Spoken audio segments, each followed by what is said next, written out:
캄보디아에서 한국인이 사망한 이유. 리 짜이밍 대통령은 매일 아침 같은 문장을 말했다. 국민의 생명과 안전은 국가의 기본입니다. 그 말은 늘 부드럽게 들렸지만 국민들은 이제 그 말의 무게가 공허하다는 걸 알고 있었다. 그의 눈빛엔 책임이 없었다. 그리고 그날 그 공허함은 피로 물들었다. 푸놈펜의 허름한 게스트하우스.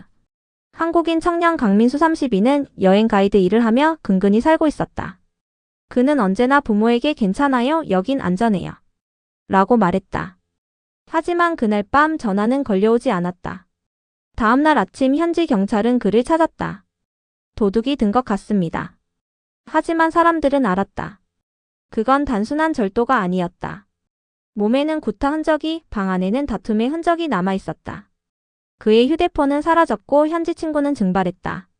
뉴스 속 리포터는 덤덤히 말했다. 캄보디아에서 한국인 남성이 현지인에게 살해된 것으로 추정됩니다.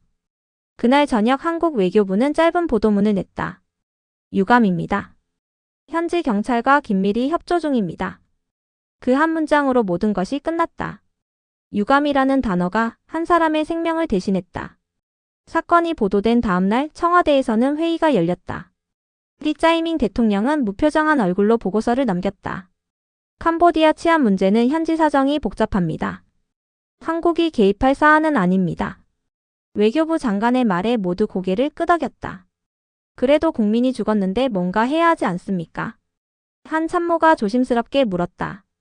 리 짜이밍은 천천히 고개를 들었다. 캄보디아 뒤에는 누가 있지?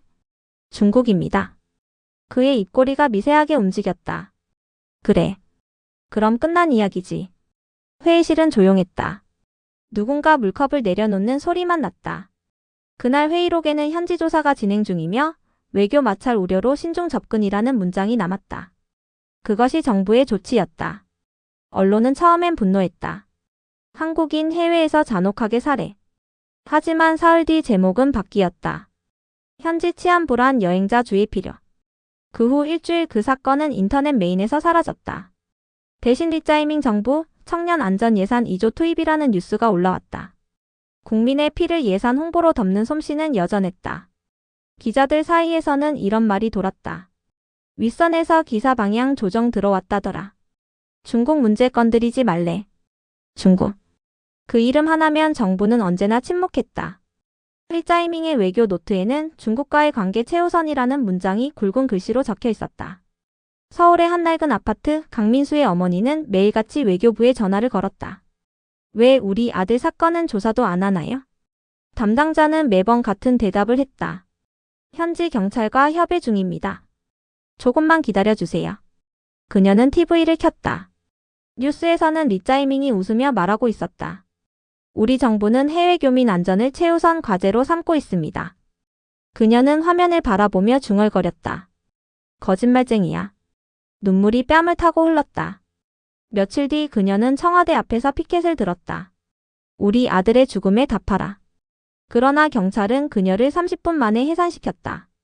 불법 집회였다.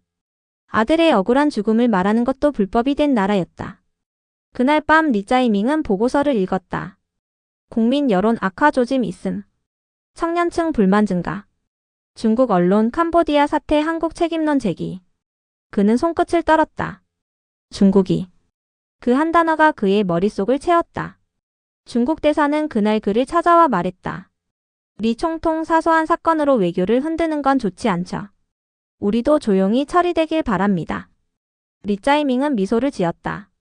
물론입니다. 우리는 친구니까요. 그 미소 뒤에는 공포가 있었다. 그는 알았다. 만약 중국이 등을 돌리면 자신의 권력도 하루아침에 흔들릴 거라는 걸. SNS에서는 분노가 폭발했다. 한국인은 죽어도 아무도 책임지지 않는다. 리 짜이밍은 외국엔 약하고 국민엔 강하다. 그의 정부는 국민을 보호하지 않는다. 그러나 정부는 단속을 시작했다.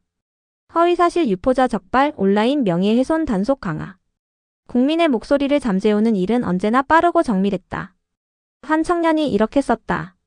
캄보디아에서 죽은 건 내 친구지만 한국에서 죽은 건 정의였다. 그의 글은 삭제되었다. 며칠 뒤 중국 언론이 논평을 냈다. 한국인 여행자는 현지 문화에 대한 이해가 부족했다. 캄보디아와 중국은 긴밀한 동맹이다. 외부 간섭은 불필요하다. 리짜이밍은 아무 말도 하지 않았다. 그저 회의실 창밖을 바라보았다. 그의 얼굴은 굳어 있었지만 내면은 이미 굴복해 있었다. 그는 국민의 생명과 중국의 눈빛 사이에서 한쪽을 택해야 했다. 그리고 그는 늘 같은 쪽을 택했다. 한 달 뒤 푸놈펜 경찰은 용의자를 찾을 수 없다고 발표했다. 한국 정부는 유감이라는 같은 문장을 반복했다. 강민수의 어머니는 다시 피켓을 들었다. 이번엔 아무도 사진을 찍지 않았다. 언론은 오지 않았다. 그녀는 말했다. 우리 아들이 죽은 나라에 우리 대통령은 없었다. 바람이 불었다. 그녀의 손에서 피켓이 떨어졌다.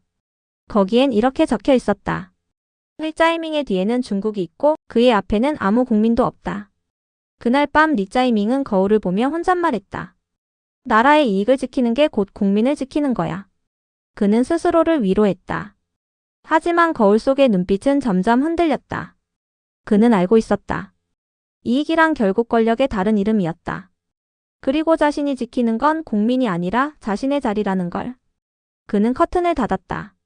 밖에서는 시민들이 피켓을 들고 있었다. 리짜이밍 국민을 살려내라. 그는 창문을 열지 않았다. 그의 귀에는 아무것도 들리지 않았다. 들리지 않도록 훈련된 귀였다. 그의 뒤에는 중국이 있었고 그의 앞에는 국민이 있었다. 그는 뒤를 선택했다.